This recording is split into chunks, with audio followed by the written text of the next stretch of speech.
and welcome to the Built Heritage Committee meeting for September 12th, 2023. I'd like to call the members to order. This hybrid meeting is being facilitated through Zoom and is being held on the traditional territory of the Algonquin Anishinaabe Nation, the original custodians of the unceded land in which the City of Ottawa is located. We extend our respect to all First Nations, Inuit, and Métis peoples for their valuable past and present contributions to this land. Members are reminded to submit any motions they might have, visual supports, or declarations of interest in writing to the coordinator at their earliest opportunity. Although the deadlines have passed for residents to register to speak and provide written submissions to this committee, residents may still make written submissions to council. The reports considered today will be submitted to Ottawa City Council on September 27th, 2023. A reminder that if participants are having technical issues with their Zoom connection, they may call in using the backup telephone number provided by the coordinator. Currently, I've received no regrets. Could the committee coordinator please call the roll? A reminder to members to unmute themselves when they're called. Councillor Kelly. Present. Member Dote. Here. Member Quinn. Present. Councillor Troster. Here. Member Madigan. Here. Councillor Lee. Good morning. Member Legault. Here. Vice Chair Plount. Ici. Chair King. Here. You have quorum. Thank you so much. Are there any declarations of interest? Seeing none, are the minutes of Tuesday, July 11th, 2023 confirmed? Confirmed, thank you. Our first order of business is an application for demolition and new construction at 230-232 Lisgar Street, a property designated under Part 5 of the Ontario Heritage Act. I'd ask staff to provide a presentation.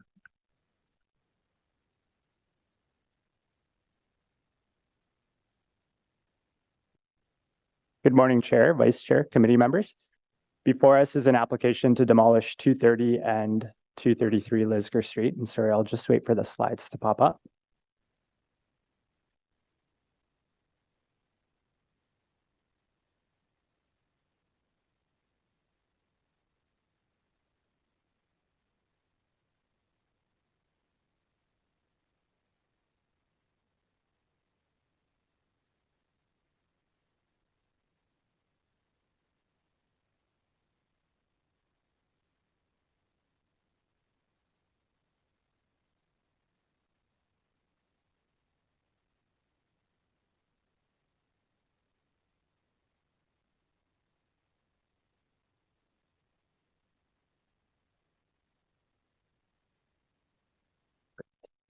So before us is an application to demolish 230 and 233 Lisgar Street and construct a new 9-story apartment building, residential building. The properties are designated under Part 5 of the Ontario Heritage Act and located in the Centertown Heritage Conservation District. Next slide, please. The subject properties are outlined in red on this slide. They are located on the northern edge of the HCD boundary, situated on the south side of Lisgar Street, west of Metcalfe Street, and east of O'Connor Street. Each property contains a 2.5-story front gable house clad in brick, constructed circa 1888. And they're situated immediately east of 3 other similarly scaled front gable houses, south of a 12-story apartment building, and west of an 8-story apartment building. Next slide, please. These images show the existing conditions of the streetscape and vicinity, with the subject property shown in red on the left image. You can see that they contain setbacks and heights consistent with the first period of development in the Heritage Conservation District. 230 Lisgar Street on the left has been altered with a 2-story front addition that obscures most of the building's original architectural elements. Next slide, please.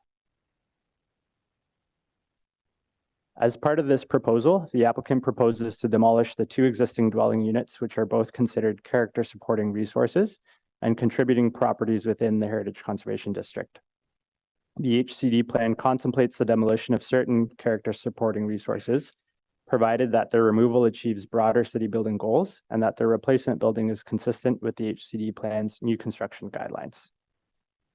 As per guidelines for the demolition of contributing buildings in the plan, the applicant has provided an analysis that demonstrates that 230 Lisgar Street has been altered to the extent where its cultural heritage value to the HCD in its current form is compromised by an unsympathetic two-story front addition.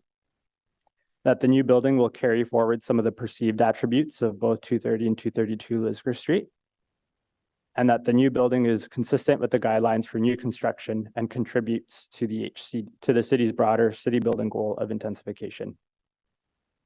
Further, as conditions to the recommendation to demolish the buildings, the applicant will be required to deposit photographs and research material related to the site's existing buildings to the City of Ottawa archives. Next slide, please.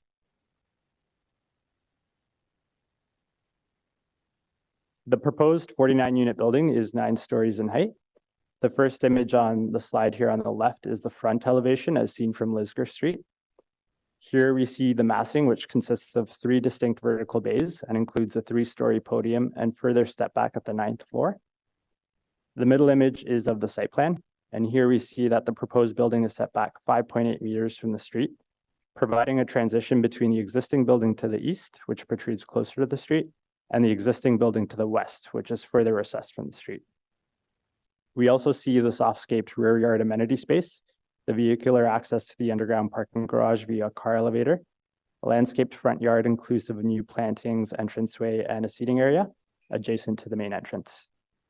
And then the last image on the right there is a close-up on some of the proposed materiality, which consists of red brick cladding on all elevations with perforated metal accents on selected brick returns that mimic some of the decorative patterns found on 232 Lisgar Street's existing woodwork.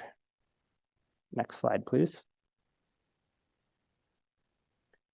Here we have a streetscape elevation along Lisgar Street, demonstrating how the proposed building will interact with the street. The front yard setback will allow for a landscaped entrance plaza that reflects the front porch characteristic of Centertown and eliminates the existing paved condition. The building's massing, which employs stepbacks on the 4th and 9th stories, will allow adjacent historic houses to the west to remain prominent along the streetscape and to maintain continual datum lines along the row. The 3 distinct vertical bays and windows will help maintain the streetscape's historic rhythm and provide a successful transition to the neighboring property. And lastly, its red brick and perforated metal detailing mimic materiality that honor the residential character of the HCD. Next slide, please. Staff are of the opinion that this proposal complies with the Centertown HCD policies and guidelines as they relate to demolition and new construction, and the standards and guidelines for the conservation of historic places in Canada. In staff's opinion, the proposal employs several design interventions to ensure that it contributes to the cultural heritage value of the HCD while achieving the broader city goal of providing additional housing units. Next slide, please. In terms of consultation, the application submission materials were posted on the city's development application search tool. Heritage Ottawa, neighbors within 30 meters, Chair King and Councillor Troster were notified of the application. And the Centertown Community Association is also aware of the application and participated in the pre-consultation process. Next slide, please. In conclusion, staff are recommending approval for the proposed demolition of 230 and 232 Lisgar Street and of the construction of a new 9-story building on the properties. And as conditions of approval, staff are requesting that the applicant deposit photographs and research material related to the site's existing buildings to the City of Ottawa archives prior to issuing demolition permits, that the applicant provide samples of all final exterior materials, including details on the proposed decorative metal patterns for approval by heritage planning staff prior to the issuance of the building permit.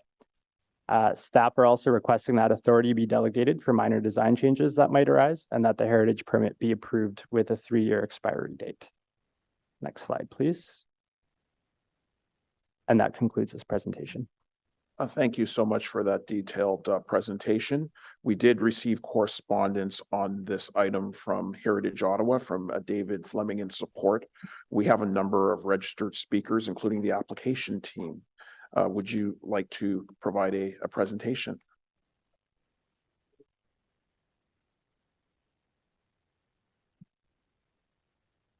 Sure, if the committee would like.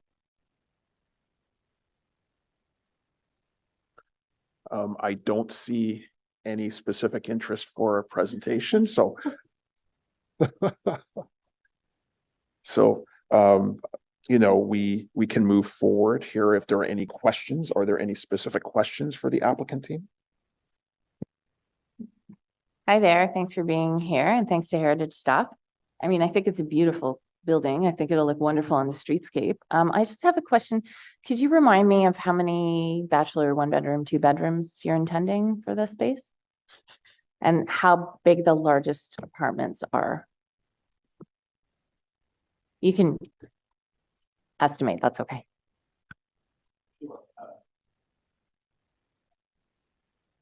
Sorry, thank you. I would say a rough estimation would be current with market trends. So there is going to be a slant towards smaller units, towards 1-bedroom units. I believe the final tally was around 70% 1-bedrooms to 30% 2-bedroom units. We do have larger 2-bedroom units towards the top of the building. I believe the largest unit is around 950 square feet. Okay, thank you. I mean, once again, I'm just going to point out that this is a trend. Quite often we see the demolition of what used to be family homes, or at least homes that were split up into 2 or 3 larger apartments to be replaced with much smaller ones. And one of the under-discussed elements of heritage is how heritage can sometimes preserve quasi-affordable housing stock. And we do lose something in terms of built heritage when we lose this kind of rental stock, which has characterized Centertown for decades. Again, I'm prepared to support staff's recommendation. I think the architects have done a beautiful job on this building. But again, this is a trend that revitalization and intensification also do lead to displacement in our neighborhoods and a loss of larger family style apartments. But that said, I really do appreciate the work of staff and the work of the applicant to make this building fit into the neighborhood. And from what I can tell, folks are quite pleased with it. Thank you. Thank you, Councillor Troster. I see that member Legault has a question. Hi. It's really quite a beautiful building, and well, it's no longer on the screen, but I think you guys have done a really great job of connecting the massing of the building to the adjacent property. And it's very clear, especially with 230 Lisgar, that building has lost a lot of its character defining elements, and perhaps, you know, 232 Lisgar is the building with more value, and you are trying to address some of its character defining elements through replicating that fascia detail, like the detailing of that through perhaps the CNC new, I'm not sure what you're calling it, but on the new building, and then you're doing the red brick. I mean, I guess I don't have any issue with this building, and I support the City of Ottawa's recommendation, but I would like to talk about sort of this in terms of like the macro scale of how this is kind of eroding, like slowly chipping away at the heritage character or the cultural landscape of the street. Like, you guys are demolishing 2 of the 6 residential homes in this sort of area. And I know it's represented in adjacent streets in the neighborhood. But it's, to me anyways, like the property beside, I think it's 250 or 234. Then there's a parking lot, and then there's another house, and then a very tall building.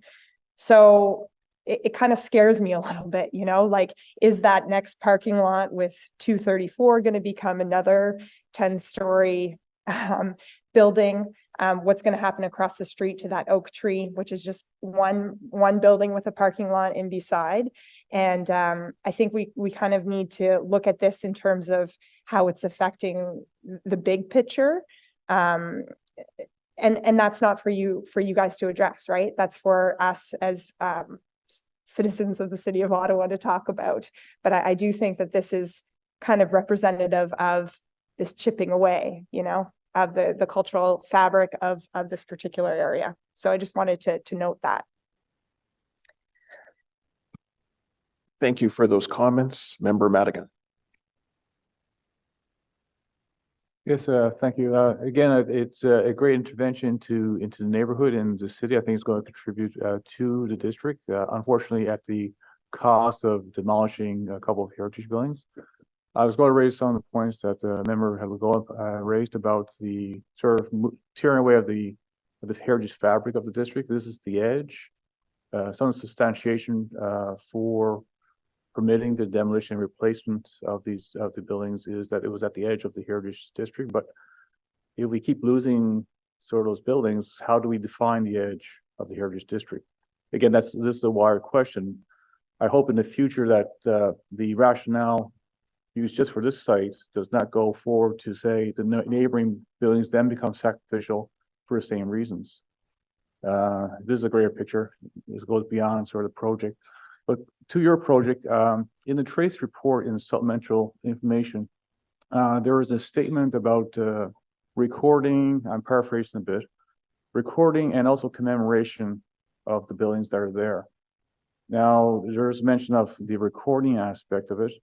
Was any more thought given to how to commemorate the existing buildings further? I would state that the commemoration that we would be giving these existing buildings would be through the detailing that we're going to be applying to the podium levels. So that would be through the treatment to the metal panels that are on the return side, and the scale of the podium levels as well. So the scale for the podium, for the massing of the building, we brought down from where it was originally to more closely replicate the height of the existing buildings that are on site and the adjacent buildings, and the widths of these elements as well, right? They work with the same width to create similar cadence with the width of the existing housing stock that's on the site right now. So we're making reference to the mass and basically to the footprint of the buildings that occupied the site currently. And then we're making reference to the detailing that we found in those fascias and other treatments, the brickwork, in the way that we're looking at the masonry detailing for the project as well. So they are, subtle cues, but at the same time, as we look to redevelop the site with greater density, there are some concessions that we have to make. And so the idea here is that we're certainly respectful of the footprint that we've got, and that we're trying to leave some clues behind for what was here before this building was constructed. That does go towards making the building fit in and draw from the existing heritage and site to inform the design. When I think of commemoration, I'm thinking of aspects of, interpretive plaque, perhaps salvaging features of the building and installing perhaps in the lobby, for example, if the barge board that inspired the perforated panel was salvaged and put there with a plaque saying this is from the original house and this relates to, for example, the detailing of the building. That's to me an aspect of how you would commemorate to help interpret the site for people coming to that area and help maintain that history of the edge of the district as well. Right, and this is certainly something we could investigate. I mean, there's quite a bit that would have to go into salvaging, portions of the existing building and ensuring that they were salvageable. But we could certainly investigate carefully removing certain components to be preserved and then displayed or used in the new building. Because the perforated panel is a very subtle reference to the barge board detail. I really appreciate that as in like a contemporary interpretation of that in a different material. If it could have been brought to the front of the building as well, where that detail is present on the building. The use of red brick maintains the continuity of the existing material, but part of the heritage of brick masonry is not just it's the red brick, which you can have a series of red brick houses. It's that additional little detailing that gives the expression of the craftsmanship, the sort of additional efforts of the mason and also the builder. So it's just the little ledges, the corbelling, the accents around the windows. Some of the background information provided to the project does read that there's an effort to do that.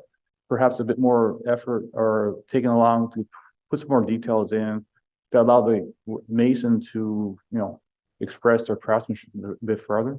That's a thought. There's these two buildings relate to each other in that the window and the gable actually has a different shape from what's usually common for this period of building. Very perhaps a distinctive detail for the builder or designer of the house. Perhaps that's if there's still a latitude to tweak the design, to take inspiration from the shape of that window to create a panel in the brickwork. To me, that's an aspect of pointing out things that are distinct about these buildings that make them different from the other buildings. Anyway, those are my comments. Again, I appreciate the effort into the design. I think it does fit into the district and contributes to the district and the city. Thank you. Thank you, Member Madigan. Are there any more questions? A follow-up question from Member Legault.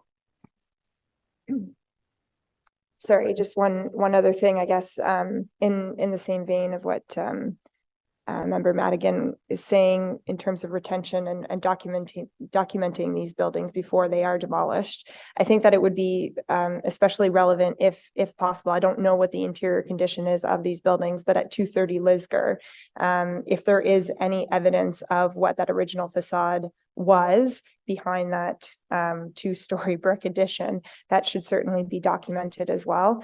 And coming at this from a completely different angle, I'm not sure if there's a program within the city of Ottawa of any sort of salvage materials, but certainly that rubble stone foundation, those stones would probably be much higher value than what we can get out of our quarries now. So if that can be repurposed in sort of a respectful way, I think that would be very strongly encouraged in terms of the standards and guidelines, but also just in terms of a practical point of view.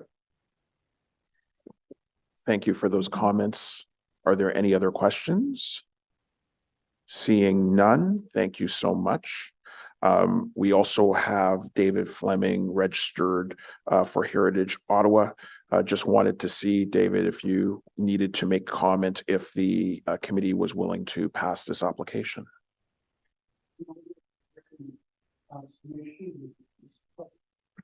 Thank you so much. Does the committee have any questions for staff?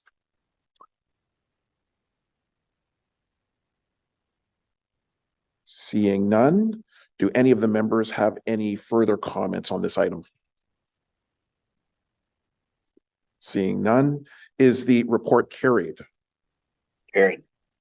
Thank you. This report will be submitted to the Planning and Housing Committee on September 20th, 2023 for consideration. Our next item is an application to alter Somerset House, 352 Somerset Street West, a property designated under Part 5 of the Ontario Heritage Act and located in the Centretown Heritage Conservation District. I'll invite staff to give a presentation on this application.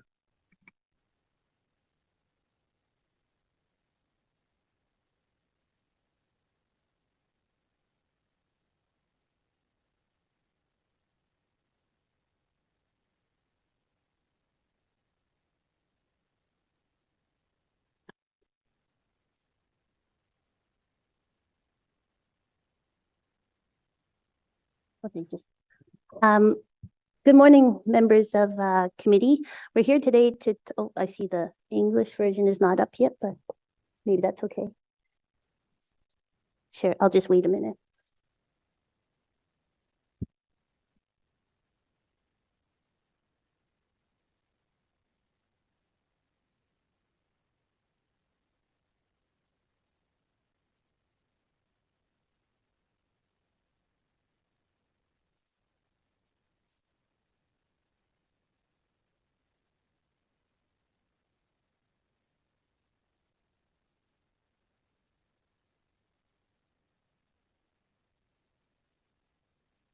Thank you.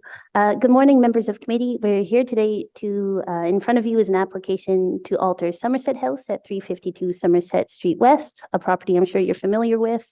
It's designated under Part 5 of the Heritage Act and located in the Centretown HCD. Next slide.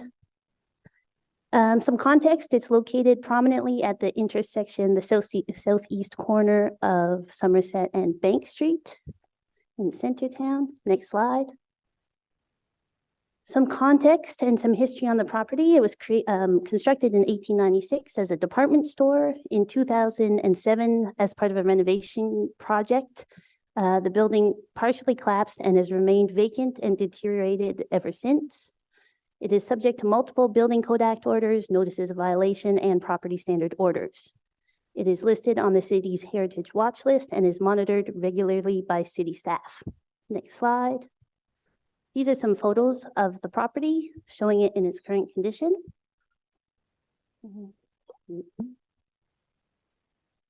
And you can see the deteriorated condition, especially at the rear of the building to the east. Next slide. In 2002, Heritage staff brought forward a report to BHC to provide an update and the high-level cost estimate for the immediate urgent work to be undertaken on the building, should the city move to undertake the work. The city has not had to undertake any of the work, as the most critical work was found to not be immediately necessary, and the owner has been working towards compliance with the orders. Some of the work that has been completed on the building recently includes installation of additional lateral braces in the basement, repointing of an interior brick wall and pier elements, infilling of the floor openings, and removal of debris. Also in these photos, you can see the restoration of the metal cornice at the street level. Next slide. In front of you, I think the applicant is here today to do an overview of the proposal, but it basically will be a mixed-use building with 2 commercial units and 14 residential units. It includes the restoration and stabilization of the historic building and the construction of a 3-story addition at the back, the east of the building.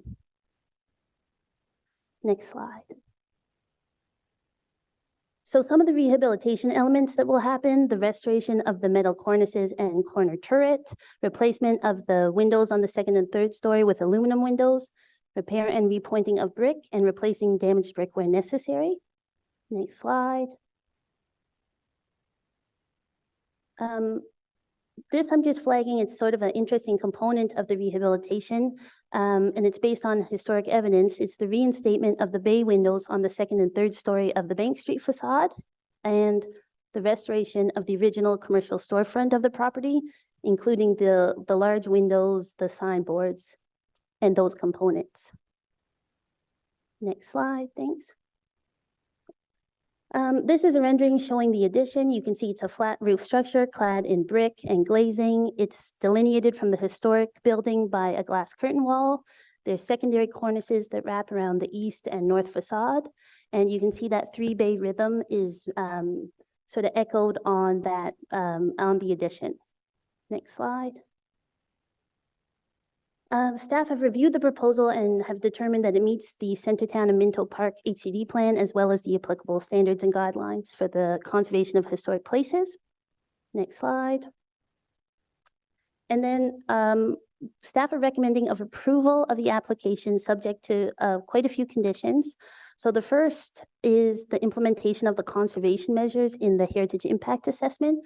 Those conservation measures will detail the specific restoration pieces that happen to each element of the building.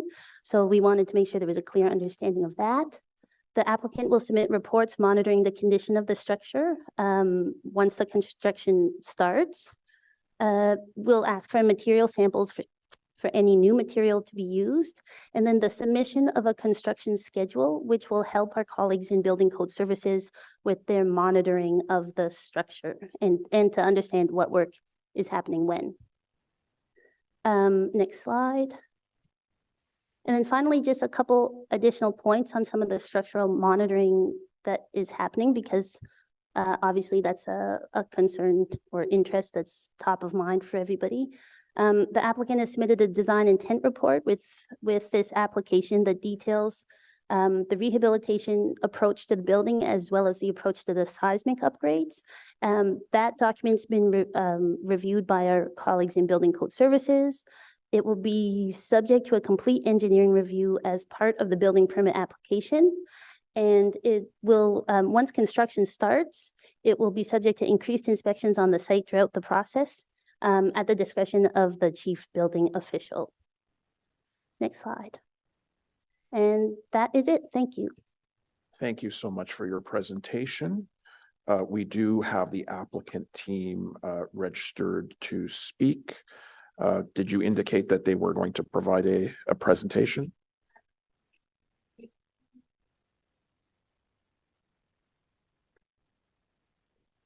They have one prepared and are ready to speak, but it's at committee's discretion. So is there any interest amongst the committee to have a presentation from the applicant? I don't see any interest there. So are there any questions to the applicant team? And I see that Councillor Troster has raised her hand.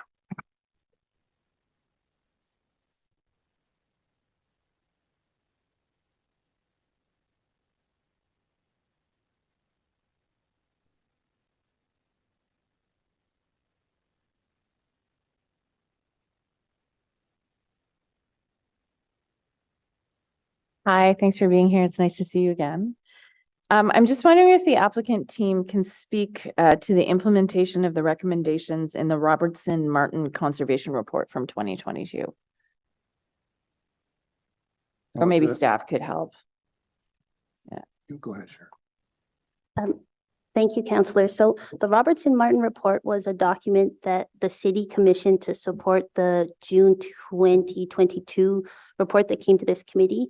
So it outlined all the immediate urgent work that would have to happen if the city was to undertake the work. We can't, it's a city document. We can't require the applicant to use it.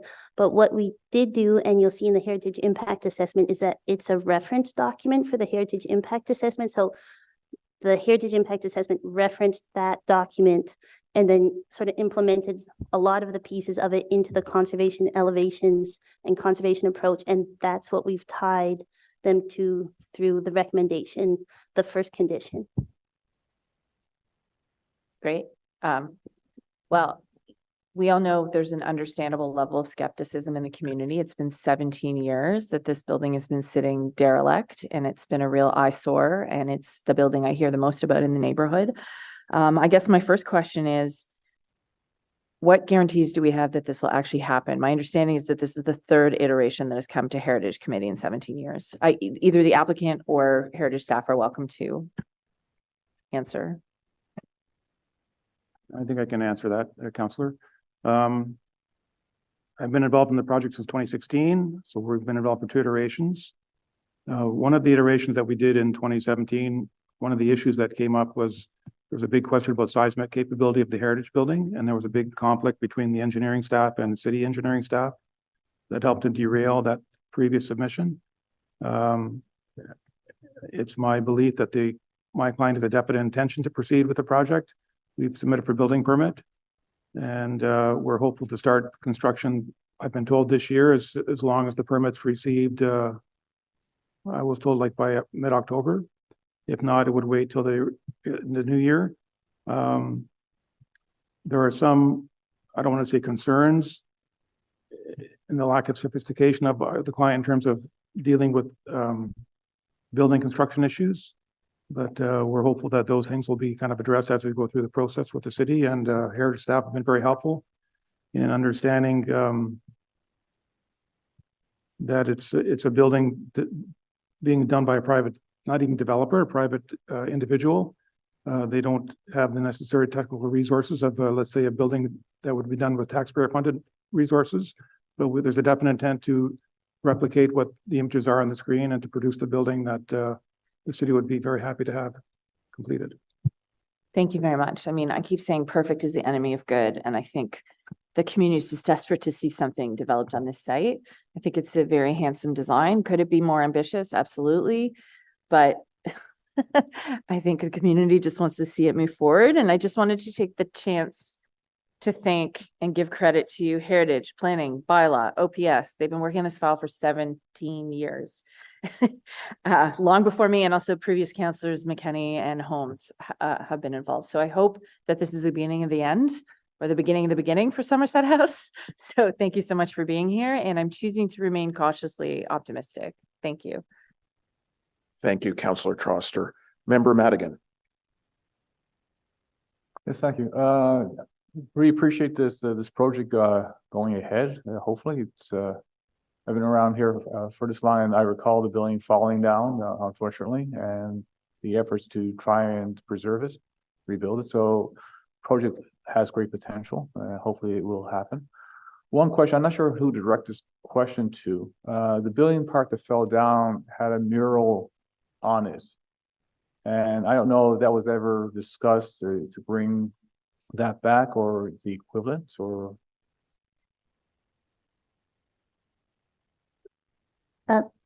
Thank you, Member Madigan. I don't think it's something that has been considered to this point, but it's certainly something we can take away and discuss.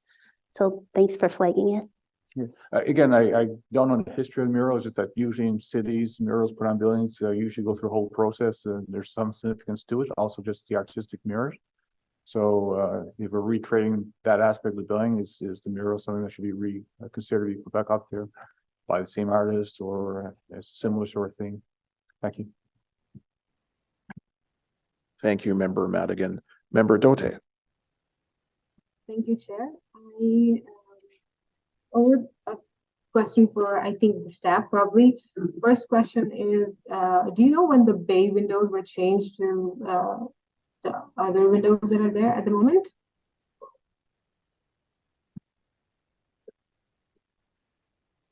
Member Dote, can you repeat the question? You're not coming in clear, maybe closer to just be closer to the microphone, but we're getting a bit of an echo in the committee room. Am I audible now?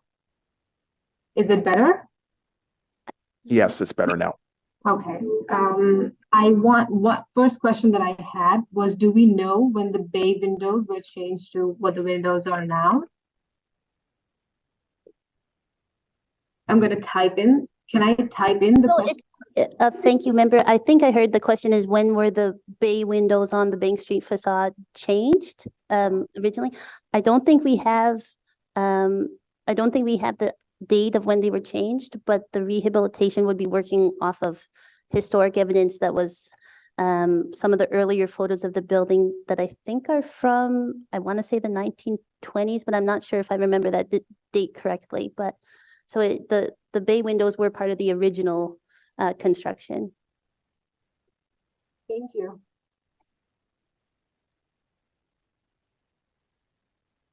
Thank you. Do you have any other questions? Okay. Member Quinn. Thank you, Chair. And thank you to staff and all of the people involved in this project. As a member of the former Built Heritage Subcommittee, I'm certainly familiar with this site. I think this is the third time a plan for its rehabilitation has been that I've seen. So like Councillor Trotter, I have a degree of skepticism. I'd like to remain cautiously optimistic as well. But I would like to ask, I did note that the city has chosen not to undertake the recommended work in the Robertson Martin report because, quote, it's not immediately necessary.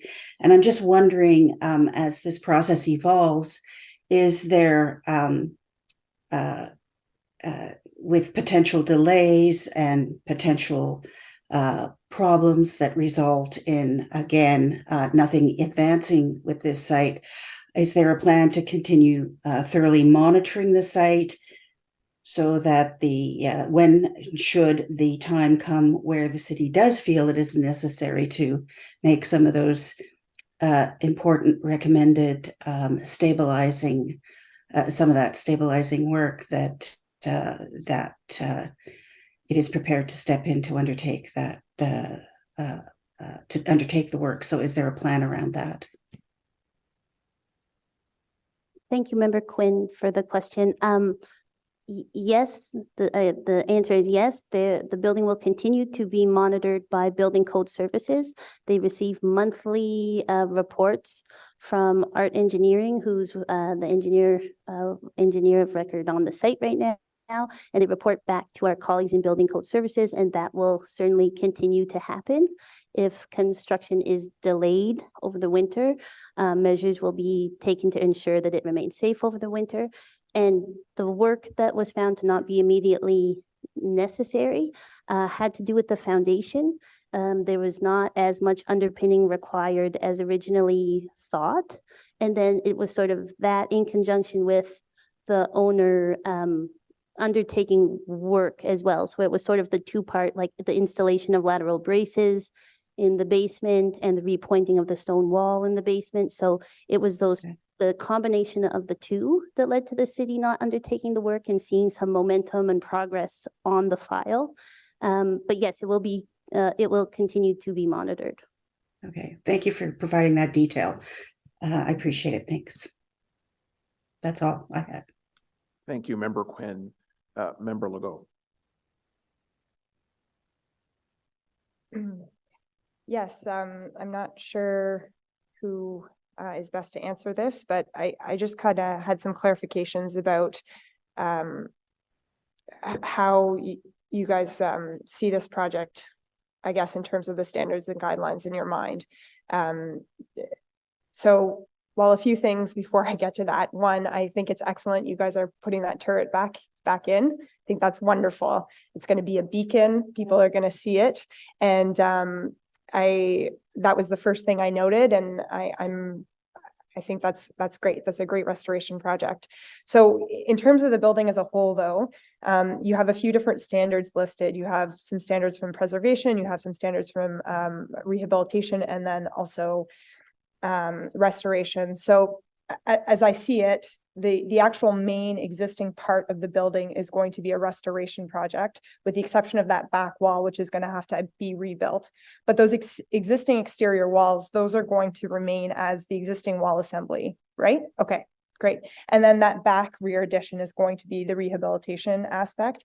Are the heating and cooling systems going to be like throughout the whole thing? Or I guess I'm curious about the actual authenticity of that front portion of the building. I think it's great that the continued use is it's going to be retail space, so people can go in, similar to the fact that it was a department store, and experience it. I just wonder if that authentic experience of what they would have had before this will still exist. Thank you for the question, Councillor. There is an intention in terms of the design of the interior of the building, like for the residential units, the units that are in the heritage portion of the building, all their kitchen exhaust and washroom exhaust is all going to go to the roof, so we don't have those ugly little louvers on the front of the building. And the new portion, they will go out to the street. But in the heritage portion, we're going to try and retain that heritage character. In terms of the interior of the building, most of the existing brick walls, because it's a triple white brick wall on the exterior, they're going to be retained. So there'll be, if you have a unit on the second floor that faces Somerset Street, there'll be a brick wall that's retained as in situ as per the original design. We won't be covering those walls up. That'll be on the Somerset facade, on the bank facade, and on the facade facing to the south.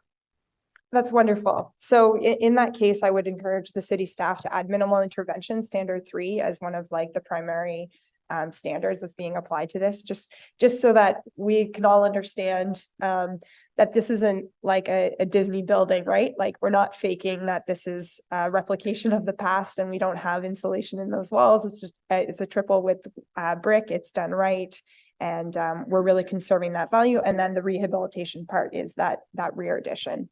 Okay, wonderful. Thank you. Thank you so much. Councillor Leeper. Just very briefly, and anticipating some of the discussion that I know will probably be engendered by this fairly high profile project in the community. Is our decision today as a committee, does that hinge on whether or not we have any guarantee that this work will actually move forward? What is the criteria by which we need to make a decision today? Thank you, Member Leeper. I think the committee's decision today is on the application that's in front of you. It's for the addition to the building and the restoration of the historic building. Staff aren't able to provide any sort of guarantee that this will happen. So we're very hopeful it does. And like Richard mentioned, there's some tangible signs that it is moving forward in terms of having the site plan application submitted and the zoning submitted, and the building permit drawings are in for review. Some work has been done on the building, so there are signs of progress, but there's no guarantee we can provide. We can show what's in front of you, show some of the momentum that's in place, and then sort of speak to Member Quinn's question about the monitoring, what will happen if it doesn't happen. But what's in front of committee today is the application. So if this meets the criteria by which we determine whether or not a alteration of a building. If it meets that, then it's really incumbent on us to vote for approval today. This is coming before Planning and Housing Committee for a rezoning. Yes, that's correct. On September 20th, it will be at the meeting for a rezoning application. Okay, and is that, I'm sorry, I think the agenda is up and I believe that's coming forward with a staff recommendation in favor of approval. Yes, yep, that's right. This report will be in front of Planning Committee at the same time, so they'll be considered concurrently. Fantastic. Thank you very much. Thank you. Thank you. Seeing no other questions, thank you so much for making yourself available for questions. We also have David Fleming from Heritage Ottawa also registered as a speaker. Just wanted to see whether you wanted to speak or whether it was necessary to speak if the committee moves forward and approves this application. Not necessary, but I would love to speak. Well, we would invite you up. Thank you so much.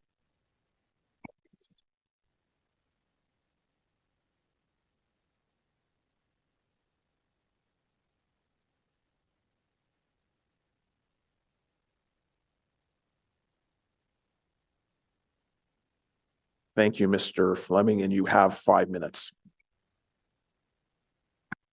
Thank you, Mr. Chairman. Heritage Ottawa first made a presentation about this property to Planning and Development Committee and City Council in November and December of 2007, nearly 16 years ago. At that time, we were concerned about the possible demolition of the building following a workplace accident that destroyed a significant portion of the structure. Luckily, over the years, this poster child for heritage demolition by neglect, which has survived thanks to numerous engineering plans and city work orders directing the owner to stabilize the remaining portions of this building, is before us again. City work orders directing the owner to stabilize the remaining portions of the building, and now for a third time you are being asked to consider a development application to alter this property. Both the planning rationale and the heritage impact assessment in general support the proponent's recommendation to stabilize, rehabilitate, and expand on the existing remnants of the building. We find this to be an appropriate design and in keeping with the plans, guidelines, and policies of the Centertown and Minto Park Heritage Conservation District. However, before further renovation and new construction can proceed, it is essential that city staff make it a priority that they, in conjunction with and with the cooperation of the applicant, abide by the 56 urgent and short-term measures for the remediation and stabilization of the existing building, as noted in the conservation guidelines prepared by Robertson Martin Architects in March of 2022, before any further renovation and new construction can proceed. We also urge the city and the owner to consider the alternative strategies as outlined in section 6.0 of the Heritage Impact Statement by Commonwealth Historic Resource Management. In light of the above, we support this application and look forward to the completion of the stabilization and new construction of this welcome addition to the residential and commercial life of Centertown. We recommend that the committee approve the staff recommendations for this application. Thank you. Thank you so much for your comments. Are there any questions for Mr. Fleming? Councillor Troster.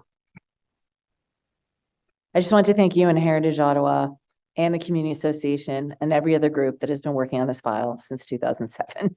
We really do appreciate your contributions, and I hope that my optimism is not for naught, that we can finally see this this property developed. Thank you very much. Thank you, Councillor. Thank you so much. I see no other questions, so thank you, Mr. Fleming. Does the committee have any other questions for staff?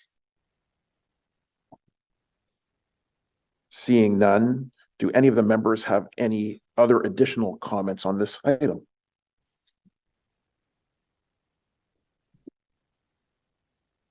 I don't see any, so I'll just also add some brief comments. I commiserate with Councillor Troster, with the residents of Somerset Ward. After 17 years, both the community and the city expects expedited progress on this property.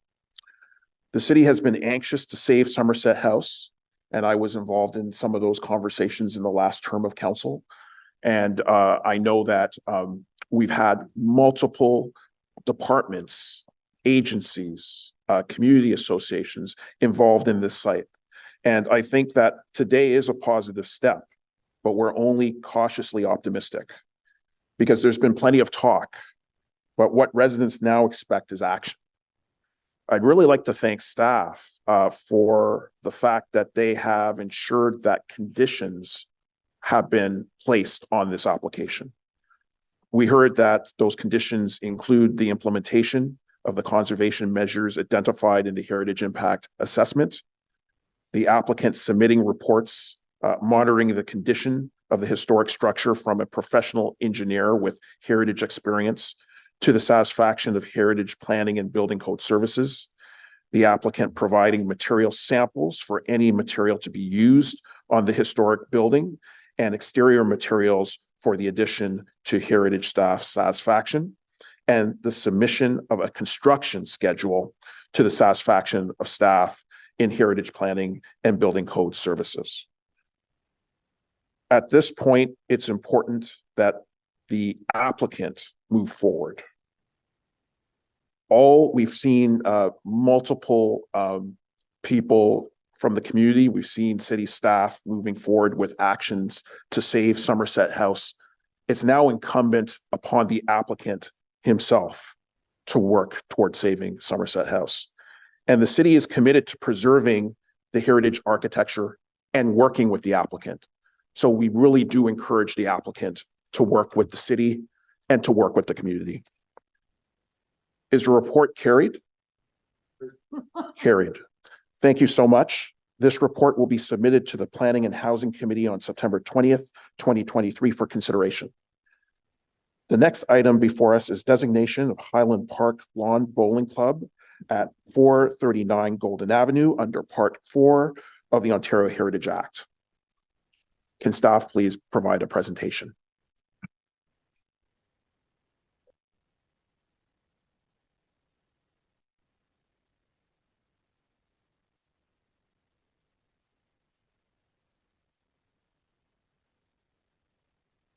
Good morning, Chair, Vice Chair, and committee members. My name is Taylor Quibel, and today I will be giving a brief presentation on staff's recommendation to issue a notice of intention to designate the Highland Park Lawn Bowling Club under Part 4 of the Ontario Heritage Act.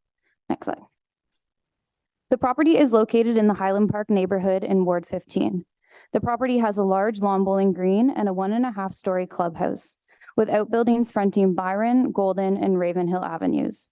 The club's prominent location on a corner and large manicured grass bowling green in front of the clubhouse makes it a recognizable landmark in the community. The property can be seen outlined in blue on this slide. Next slide. The designation of properties in Ottawa is guided by the provincial policy statement, the Ontario Heritage Act, and the city's official plan. Additionally, Ontario Regulation 0906 outlines the criteria for determining cultural heritage value or interest. Recent changes to the Ontario Heritage Act via Bill 23 allow properties to be designated if they meet 2 or more of the 9 criteria specified in this regulation. Our assessment indicates that this property satisfies 6 out of the 9 criteria. In 2022, City Council listed this property on the city's Heritage Register. However, under the implications of Bill 23, the property would be removed from the register unless Council issues a notice of intention to designate it by December 31st, 2024. Furthermore, in 2022, City Council instructed staff to conduct a thorough analysis of properties in Ward 15 that are already listed on the city's Heritage Register, with the aim to proactively designate them under Part 4 of the Ontario Heritage Act. This directive, coupled with the amendments brought about by Bill 23, has led staff to review all listed properties in Ward 15. Next slide. Now we'll speak to the property's cultural heritage value. So the property consists of a large lawn bowling green, a 1.5-story clubhouse, and outbuildings. The clubhouse, built in 1914, has a simple design typical of early 20th century sports facilities. It features white siding with green accents and exhibits characteristics of early 1900s lawn bowling clubhouse. Despite several alterations, the property maintains its form and purpose. It represents an early 20th century lawn bowling club with a spacious green and a functional clubhouse. 439 Golden Avenue also has historical significance in Ottawa's sport and society history. It reflects the popularity of sports and recreational clubs during the emergence of the middle class. The club was integral to the Highland Park community's development and served as a social hub. The Highland Park Lawn Bowling Club also has associations with significant individuals and organizations contributing to the sport's success provincially and nationally. The property also has contextual value as the club supports the character of Highland Park as an early 20th century suburb. Its design, location, and integration with the neighborhood make it a notable landmark, preserving the area's historic character. Next slide. This slide lists the property's identified heritage attributes as listed on the property's statement of cultural heritage value. The prominent prominent attributes include the modest understated form and 1.5-story massing of the clubhouse. It also includes the clubhouse's orientation and the large open lawn bowling green. The interior is excluded from the designation. Next slide. In terms of consultation, the property owner is aware of the proposed designation, as is Heritage Ottawa, the Westboro Community Association, Chair King, and Ward Councillor Lieber. Both the owner and councillor are in support of the proposed designation. Next slide. In conclusion, staff's evaluation has determined that Highland Park Lawn Bowling Club meets 6 of the 9 criteria required for designation of a property under the Ontario Heritage Act, and therefore this item recommends that the Built Heritage Committee recommend that council issue a notice of intention to designate the property under Part 4 of the Ontario Heritage Act in accordance with the Statement of Cultural Heritage Value. Next slide. That's it. Thank you. Thank you for that excellent report. We did receive correspondence on this application from Heritage Ottawa, and David Fleming from Heritage Ottawa is also registered to speak. I just wanted to ask David once again whether he would be interested in speaking on this item or not if this item were to pass.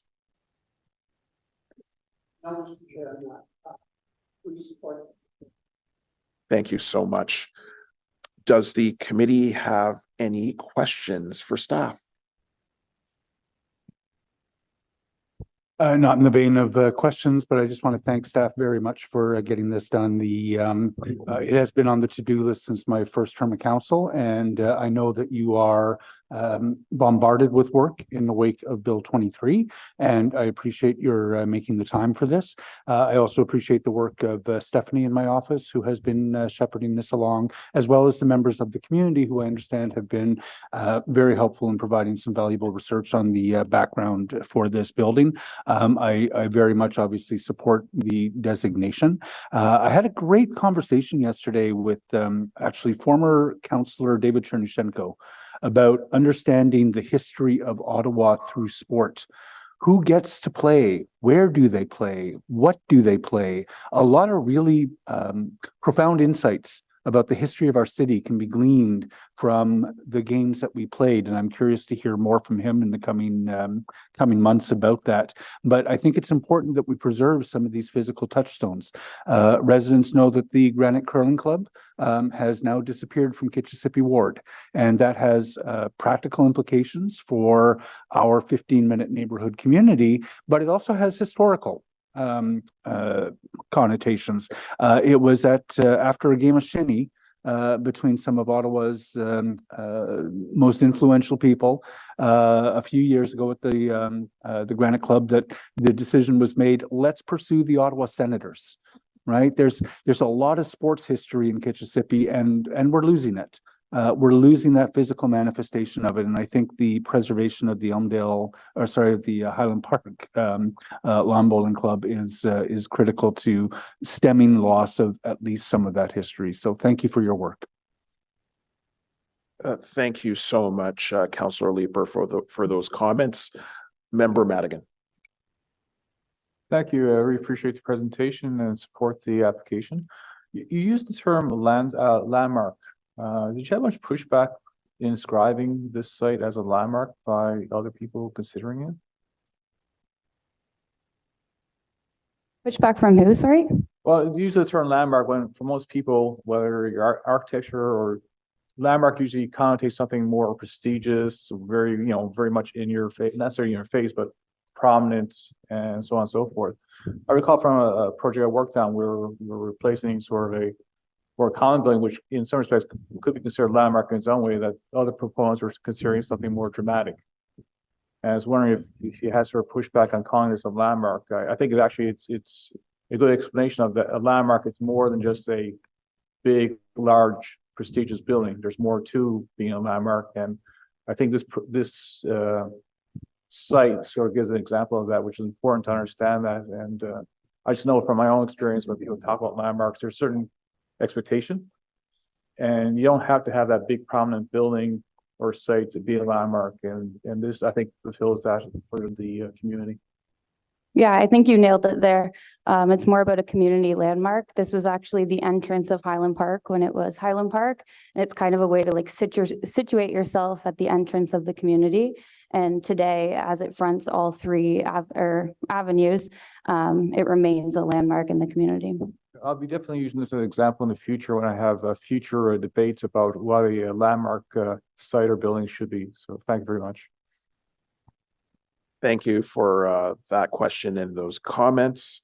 Are there any more questions for staff or any other comments on this application? Seeing none, is the report carried? Carried, thank you. So this report will be submitted to Ottawa City Council on September 27th, 2023 for consideration.